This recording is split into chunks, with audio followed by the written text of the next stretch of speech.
युद्धकांड 71वां सर्ग। अतिकाय का भयंकर युद्ध और लक्ष्मण जी के द्वारा उसका वध। अतिकाय ने देखा, शत्रुओं के रोंगटे खड़े कर देने वाली मेरी भयंकर सेना व्यतीत हो उठी। इंद्र के तुल्य पराक्रमी मेरे भाइयों का संहार हो गया है तथा मेरे चाचा दोनों भाई उद्धोन्मत्त महोदर और मत्त महापार्श्व भी सम्रांगण में मार गिराए गए। तब उस महातेजस्वी निशाचर को बड़ा क्रोध हुआ। उसे ब्रह्मा जी से वरदान प्राप्त हो चुका था। अतिकाय पर्वत के समान विशालकाय तथा देवता और दानवों के दर्प का दलन करने वाला था। वह इंद्र का शत्रु था। उसने सहस्त्रों सूर्यों के समूह की भांति देदीप्यमान तेजस्वी रथ पर आरूढ़ होकर वानरों पर धावा किया। उसके मस्तक पर किरीट और कानों में शुद्ध सुवर्ण के बने हुए कुंडल झलमला रहे थे। उसने धनुष की टंकार करके अपना नाम सुनाया और बड़े जोर से गर्जना की। उस सिंहनाद से, अपने नाम की घोषणा से और प्रत्यंचा की भयानक टंकार से उसने वानरों को भयभीत कर दिया। उसके शरीर की विशालता देखकर वे वानर ऐसा मानने लगे कि यह कुंभकर्ण ही फिर उठकर खड़ा हो गया है। यह सोचकर सब वानर भय से पीड़ित हो एक दूसरे का सहारा लेने लगे। त्रिविक्रम अवतार के समय बड़े हुए भगवान विष्णु के विराट रूप की भांति उसका शरीर देखकर वे वानर सैनिक भय के मारे इधर उधर भागने लगे। अतिकाय के निकट जाते ही वानरों के चित्त पर मोह छा गया। वे युद्ध स्थल में लक्ष्मण के बड़े भाई शरणागत वत्सल भगवान श्री राम की शरण में गए। रथ पर बैठे हुए पर्वताकार अतिकाय को प्रभु श्री रामचंद्र जी ने भी देखा। वह हाथ में धनुष लिए कुछ दूर पर प्रलय काल के मेघ की भांति गर्जना कर रहा था। उस महाकाय निशाचर को देखकर श्री रामचंद्र जी को भी बड़ा विस्मय हुआ। उन्होंने वानरों को सांत्वना देकर विभीषण से पूछा, विभीषण, 1000 घोड़ों से जुते हुए विशाल रथ पर बैठा हुआ वह पर्वताकार निशाचर कौन है? उसके हाथ में धनुष है और आंख सिंह के समान तेजस्विनी दिखाई देती है। यह भूतों से घिरे हुए भूतनाथ महादेव जी के समान तीखे शूल तथा अत्यंत तेज धार वाले तेजस्वी प्रासों और तोमरों से घिरकर अद्भुत शोभा पा रहा है। इतना ही नहीं, काल की जिह्वा के समान प्रकाशित होने वाली रथ शक्तियों से घिरा हुआ यह वीर निशाचर विद्युन्मालाओं से आवृत मेघ के समान प्रकाशित हो रहा है। जिनके पृष्ठभाग में सोने मढ़े हुए हैं, ऐसे अनेक सुसज्जित धनुष उसके श्रेष्ठ रथ की सब और से उसी तरह शोभा बढ़ा रहे हैं जैसे इंद्रधनुष आकाश को सुशोभित करता है।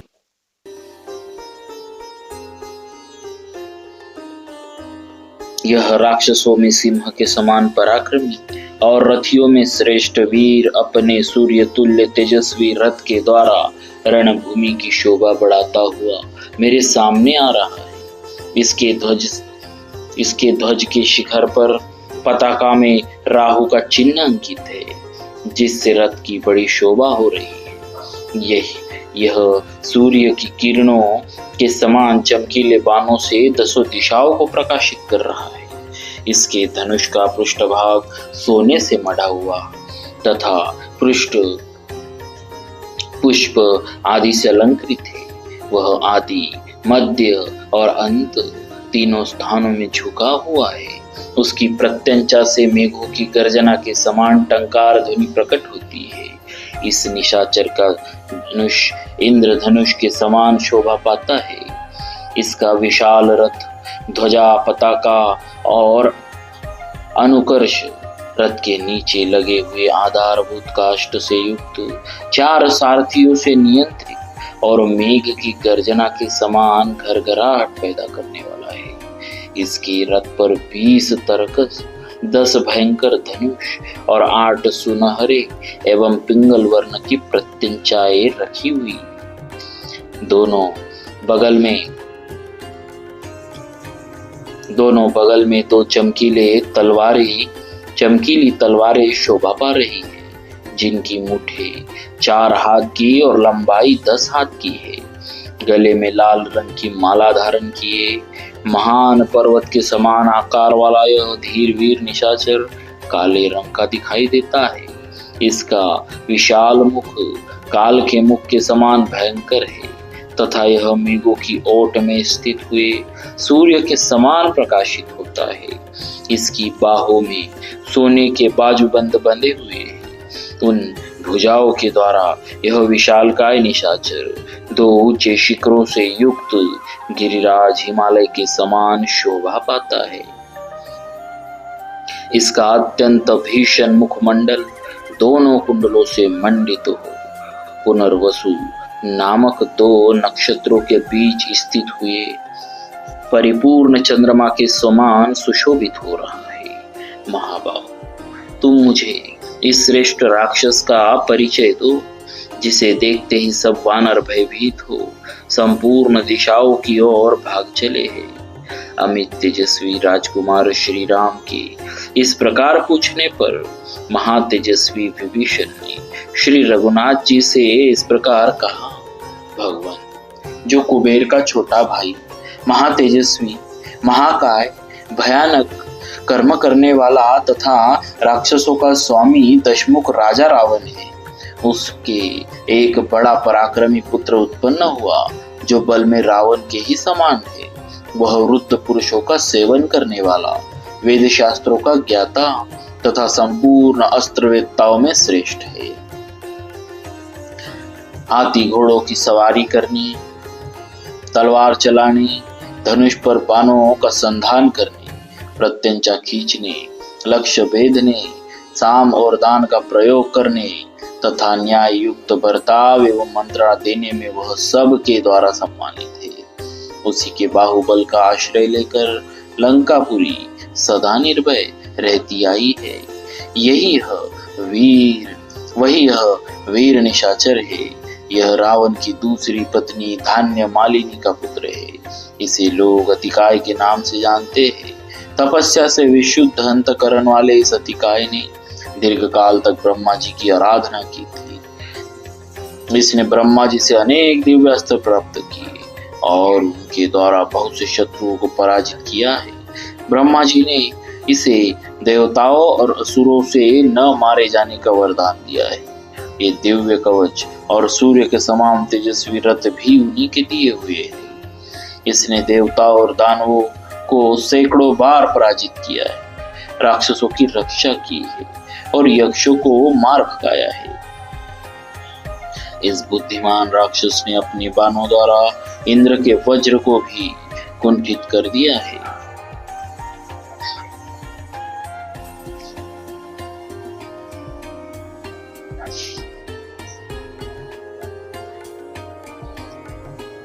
तथा युद्ध में जल के स्वामी वरुण के पाश को भी सफल नहीं होने दिया है। राक्षसों में श्रेष्ठ यह बुद्धिमान रावण कुमार अतिकाय बड़ा बलवान तथा देवताओं और दानवों के दर्प को भी दलन करने वाला है। पुरुषोत्तम, अपने सहायकों से यह सारी वानर सेना का संहार कर डाले। इसके पहले ही आप इस राक्षस को परास्त करने का शीघ्र प्रयत्न कीजिए। विभीषण और भगवान श्री राम में इस प्रकार बातें हो ही रही थी कि बलवान अतिकाय वानरों की सेना में घुस आया और बारंबार गर्जना करता हुआ अपने धनुष पर टंकार देने लगा। रथियों में श्रेष्ठ और भयंकर शरीर वाले उस राक्षस को रथ पर बैठकर आते देख कुमुद, द्विविध, मैंद, नील और शरभ आदि जो प्रधान महामनस्वी वानर थे, वे वृक्ष तथा पर्वत शिखर धारण किए एक साथ ही उस पर टूट पड़े। परंतु अस्त्रवेत्ताओं में श्रेष्ठ महातेजस्वी अतिकाय ने अपने सुवर्ण भूषित बाणों से वानरों के चलाए हुए वृक्षों और पर्वत शिखरों को काट गिराया। साथ ही उस बलवान और भीमकाय निशाचर ने युद्ध स्थल में सामने आए हुए उन समस्त वानरों को लोहे के बाणों से बींध डाला। उसकी बाण वर्षा से आहत सबके शरीर क्षत विक्षत हो गए। सबने हार मान ली और कोई भी उस महासमर में अतिकाय का सामना करने में समर्थ न हो सके। जैसे जवानी के जोश में भरा हुआ कुपित सिंह मृगों के झुंड को भयभीत कर देता है, उसी प्रकार वह राक्षस वानर वीरों की उस सेना को त्रास देने लगा। वानरों के झुंड में विचरते हुए राक्षस राज अतिकाय ने किसी भी ऐसे योद्धा को नहीं मारा जो उसके साथ युद्ध न कर रहा। धनुष और तर्कस धारण किए वह निशाचर उछलकर श्री राम के पास आ गया तथा बड़े गर्व से इस प्रकार बोला, मैं धनुष और बाण लेकर रथ पर बैठा हूं। किसी साधारण प्राणी से युद्ध करने का मेरा विचार नहीं है। जिसके अंदर शक्ति हो, साहस और उत्साह, वह शीघ्र आकर यहाँ मुझे युद्ध का अवसर दे। उसके ये अहंकार पूर्ण वचन सुनकर शत्रुहंता सुमित्रा कुमार लक्ष्मण को बड़ा क्रोध हुआ। उसकी बातों को सहन न कर सकने के कारण वे आगे बढ़ आए और किंचित मुस्कुराकर उन्होंने अपना धनुष उठाया। कुपित हुए लक्ष्मण जी उछलकर आगे आए और तर्कस से बाण खींचकर अतिकाय के सामने अपने विशाल धनुष को खींचने लगे। लक्ष्मण के धनुष की प्रत्यंचा का वह शब्द बड़ा भयंकर था। वह सारी पृथ्वी, आकाश, समुद्र तथा संपूर्ण दिशाओं में गूंज उठा और निशाचरों को त्रास देने लगा। सुमित्रा कुमार के धनुष की वह भयंकर टंकार सुनकर उस समय महातेजस्वी बलवान राक्षस राजकुमार अतिकाय को बड़ा विस्मय हुआ। लक्ष्मण को अपना सामना करने के लिए उठा देख अतिकाय रोष से भर गया और तीखा बाण हाथ में लेकर इस प्रकार बोला, सुमित्रा कुमार, तुम अभी बालक हो, पराक्रम करने में कुशल नहीं हो, अतः लौट जाओ। मैं तुम्हारे लिए काल के समान हूँ। मुझसे जूझने की इच्छा क्यों करते हो? मेरे हाथ से छूटे हुए बाणों का वेग गिरिराज हिमालय भी नहीं सह सकता, पृथ्वी और आकाश भी उसे नहीं सह सकते। तुम सुख से सोई शांत हुई प्रलय अग्नि को क्यों जगाना, क्यों प्रज्वलित करना चाहते हो? धनुष को यही छोड़कर लौट जाओ। मुझसे बढ़कर अपने प्राणों का परित्याग न करो। अथवा तुम बड़े अहंकारी हो इसीलिए लौटना नहीं चाहते। अच्छा, खड़े रहो, अभी अपने प्राणों से हाथ धोकर यमलोक की यात्रा करो। शत्रुओं का दर्प चूर्ण करने वाले मेरे इन तीखे बाणों को जो तपे हुए स्वर्ण से भूषित है, देखो ये भगवान शंकर के त्रिशूल की समानता करते हैं। जैसे कुपित हुआ सिंह गजराज का खून पीता है, उसी प्रकार यह सर्प के समान भयंकर बाण तुम्हारे रक्त का पान करेगा। ऐसा कहकर अतिकाय ने अत्यंत कुपित हो अपने धनुष पर बाण का संधान किया। युद्ध स्थल में अतिकाय के रोष और गर्व से भरे हुए इस वचन को सुनकर अत्यंत बलशाली एवं मनस्वी राजकुमार लक्ष्मण को बड़ा क्रोध हुआ।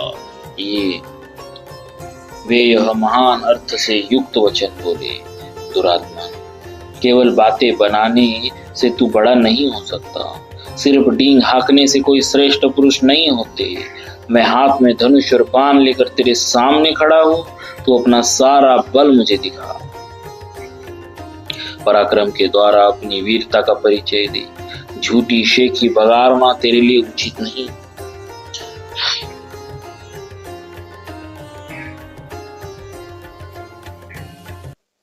शूर वही माना गया है जिसमें पुरुषार्थ हो।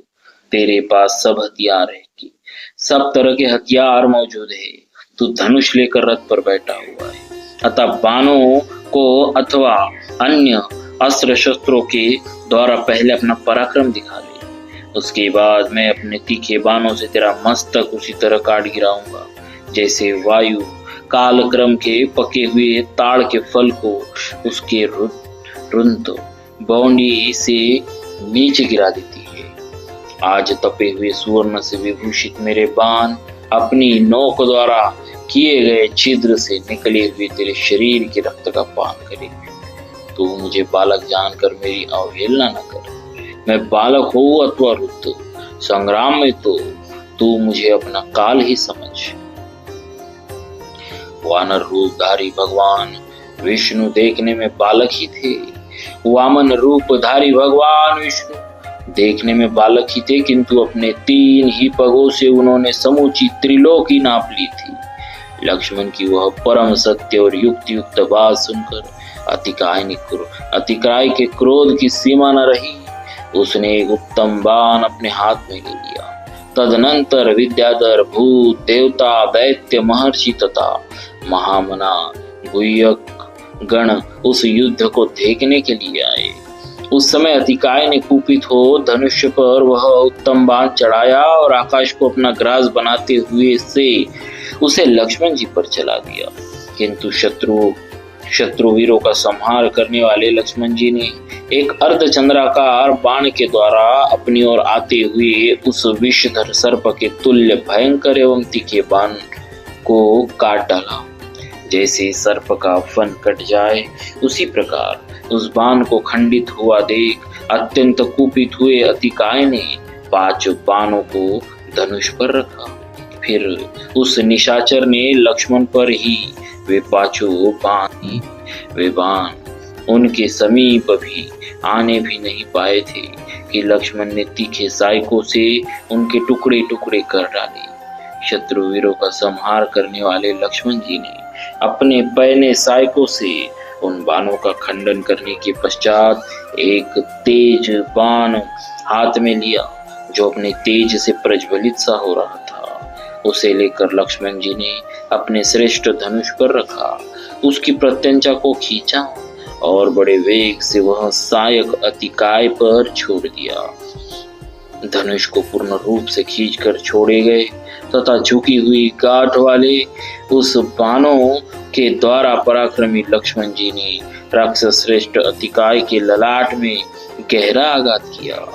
वह बाण उस भयानक राक्षस के ललाट में धंस गया और रक्त से भीगकर पर्वत से सटे हुए किसी नागराज के समान दिखाई देने लगा। लक्ष्मण के बाण से अत्यंत पीड़ित हो वह राक्षस कांप उठा। ठीक उसी तरह जैसे भगवान रुद्र के बाणों से आहत हो त्रिपुर का भयंकर गोपुर हिल उठा था। फिर थोड़ी ही देर में संभल कर महाबली अतिकाय बड़ी चिंता में पड़ गया और कुछ सोच विचार कर बोला, शाबाश, इस प्रकार अमोघ बाण का प्रयोग करने के कारण तुम मेरे स्पृहणीय शत्रु। मुंह फैलाकर ऐसा कहने के पश्चात अतिकाय अपनी दोनों विशाल भुजाओं को काबू में करके रथ के पीछे भाग में बैठकर उस रथ के द्वारा ही आगे बढ़े। उस राक्षस शिरोमणि वीर ने क्रमशः 1, 3 और 5 और 7 सायकों को लेकर उन्हें धनुष पर चढ़ाया और वेग पूर्वक खींच कर चला दिया। उस राक्षस राज के धनुष से छूटे हुए उन सुवर्ण भूषित सूर्य तुल्य तेजस्वी तथा काल के समान भयंकर बाणों ने आकाश को प्रकाश से पूर्ण सा कर दिया। परंतु श्री रघुनाथ जी के छोटे भाई लक्ष्मण जी ने बिना किसी घबराहट के उस निशाचर द्वारा चलाए हुए उन बाण समूह को तेज धार वाले बहुसंख्यक सायकों द्वारा काट गिराया था। उन बाणों को कटा हुआ देख इंद्रद्रोही रावण कुमार को बड़ा क्रोध हुआ और उसने एक तीखा बाण हाथ में ले लिया। उसे धनुष पर रखकर उस महातेजस्वी वीर ने सहसा छोड़ दिया और उसके द्वारा सामने आते हुए सुमित्रा कुमार की छाती में आघात किया। अतिकाय के उस बाण की चोट खाकर सुमित्रा कुमार युद्ध स्थल में अपने वक्षस्थल से अब तीव्र गति से रक्त बहाने लगे, मानो कोई मतवाला हाथी मस्तक से मद की वर्षा कर रहा। फिर सामर्थ्यशाली लक्ष्मण जी ने सहसा अपनी छाती से उस बाण को निकाल दिया और एक तीखा सायक हाथ में लेकर उसे दिव्यास्त्र से संयोजित किया। उस समय अपने उस साय को सायक को उन्होंने आग्नेयास्त्र से अभिमंत्रित किया। अभिमंत्रित होते ही महात्मा लक्ष्मण के धनुष पर रखा हुआ वो बाण तत्काल प्रज्वलित हो उठा। उधर अत्यंत तेजस्वी अतिकाय ने भी रौद्रास्त्र को एक सुवर्णमय पंख वाले सर्पाकार बाण पर समायोजित किया। इतने में ही लक्ष्मण जी ने दिव्यास्त्र की शक्ति से संपन्न उस प्रज्वलित एवं भयंकर बाण को अतिकाय के ऊपर चलाया, मानो यमराज ने अपने कालदंड का प्रयोग किया हो। आग्नेयास्त्र से अभिमंत्रित हुए उस बाण को अपनी ओर आते देख निशाचर अतिकाय ने तत्काल ही अपने भयंकर बाण को सूर्यास्त्र से अभिमंत्रित करके चलाया। उन दोनों सायकों के अग्रभाग तेज से प्रज्वलित हो रहे थे। आकाश में पहुंचकर वे दोनों कुपित हुए दो सर्पों की भांति आपस में टकरा गए और एक दूसरे को दग्ध करके पृथ्वी पर गिर पड़े। वे दोनों ही बाण उत्तम कोटि के थे और अपनी दीप्ति से प्रकाशित हो रहे थे, तथापि एक दूसरे के तेज से भस्म होकर अपना अपना तेज खो बैठे। इसीलिए भूतल पर निष्प्रभ होने के कारण उनकी शोभा नहीं हो रही थी। तदनंतर अतिकाय ने अत्यंत कुपित हो त्वष्टा देवता के मंत्र से अभिमंत्रित करके एक सिंह का बाण छोड़ा, परंतु पराक्रमी लक्ष्मण ने उस अस्त्र को इंद्रास्त्र से काट दिया। सिंह के बाण को नष्ट हुआ देख रावण पुत्र कुमार अतिकाय के क्रोध की सीमा न रही। उस राक्षस ने एक सायक को याम्यास्त्र से अभिमंत्रित किया और उसे लक्ष्मण को लक्ष्य करके चला दिया, परंतु लक्ष्मण ने वायव्यास्त्र द्वारा उसको भी नष्ट कर दिया। तत्पश्चात जैसे मेघ जल की धारा बरसाता है, उसी प्रकार अत्यंत कुपित हुए लक्ष्मण ने रावण कुमार अतिकाय पर बाण धारा की वर्षा आरंभ कर दी। अतिकाय ने एक दिव्य कवच बांध रखा था जिसमें हीरे जड़े हुए थे। लक्ष्मण के बाण अतिकाय तक पहुंचकर उसके कवच से टकराते और नोक टूट जाने के कारण सहसा पृथ्वी पर गिर पड़ते। उन बाणों को असफल हुआ देख शत्रुवीरों का संहार करने वाले महायशस्वी लक्ष्मण जी ने पुनः सहस्त्रों बाणों की वर्षा की। महाबली अतिकाय का कवच अभेद्य था, इसीलिए युद्ध स्थल में बाण समूह की वर्षा होने पर भी वह राक्षस व्यतीत नहीं होता था। उसने लक्ष्मण जी पर विषधर सर्प के समान भयंकर बाण चलाया। उस बाण से सुमित्रा कुमार के मर्मस्थल में चोट पहुंची, अतः शत्रु को संताप देने वाले लक्ष्मण 2 घड़ी तक अचेत अवस्था में पड़े रहे। फिर होश में आने पर उन महाबली शत्रु दमन वीर ने बाणों की वर्षा से शत्रु के रथ की ध्वजा को नष्ट कर दिया और 4 उत्तम सायकों से रणभूमि में उसके घोड़ों तथा सारथी को भी हम लोग पहुंचा दिया। तत्पश्चात संभ्रम रहित नरश्रेष्ठ सुमित्रा कुमार लक्ष्मण ने उस राक्षस के वध के लिए जांचे बुझे हुए बहुत से अमोघ बाण छोड़े, तथापि वे सम्रांगण में उस निशाचर के शरीर को भेद न सके। तदनंतर वायु देवता ने उनके पास आकर कहा, सुमित्रा नंदन, इस राक्षस को ब्रह्मा जी से वरदान प्राप्त हुआ है। यह अभेद्य कवच से ढका हुआ है, अतः इसको ब्रह्मास्त्र से विदीर्ण कर डालो, अन्यथा यह नहीं मारा जा सकेगा। यह कवचधारी बलवान निशाचर अन्य अस्त्रों के लिए अवध्य है। लक्ष्मण इंद्र के समान पराक्रमी थे। उन्होंने वायु देवता का उपयुक्त वचन सुनकर एक भयंकर वेग वाले बाण को सहसा ब्रह्मास्त्र से अभिमंत्रित करके धनुष पर रखा। सुमित्रा कुमार लक्ष्मण के द्वारा तेज धार वाले उस श्रेष्ठ बाण में ब्रह्मास्त्र की संयोजना की जाने पर उस समय संपूर्ण दिशाएं, चंद्रमा और सूर्य आदि बड़े बड़े ग्रह तथा अंतरिक्ष लोक के प्राणी थर्रा उठे और भूमंडल में महान कोलाहल मच गया। सुमित्रा कुमार ने धनुष पर रखे हुए उस सुंदर पंख वाले बाण को जब ब्रह्मास्त्र से अभिमंत्रित किया, तब वह यमदूत के समान भयंकर और वज्र के समान अमोघ हो गया। उन्होंने युद्ध स्थल में उस बाण को इंद्रद्रोही रावण के बेटे अतिकाय को लक्ष्य करके चला दिया। लक्ष्मण के चलाए हुए उस बाण का वेग बहुत बड़ा हुआ था। उसके पंख गरुड़ के समान थे और उनमें हीरे जड़े हुए थे, इसीलिए उनकी विचित्र शोभा होती थी। अतिकाय ने सम्रांगण में उस बाण को उस समय वायु के समान भयंकर वेग से अपनी ओर आते देखा। उसे देखकर अतिकाय ने सहसा उसके ऊपर बहुत से पहने बाण चलाए, तो भी वह गरुड़ के समान वेगशाली सहायक बड़े वेग से उनके पास जा पहुंचा। उसके पास जा पहुंचा।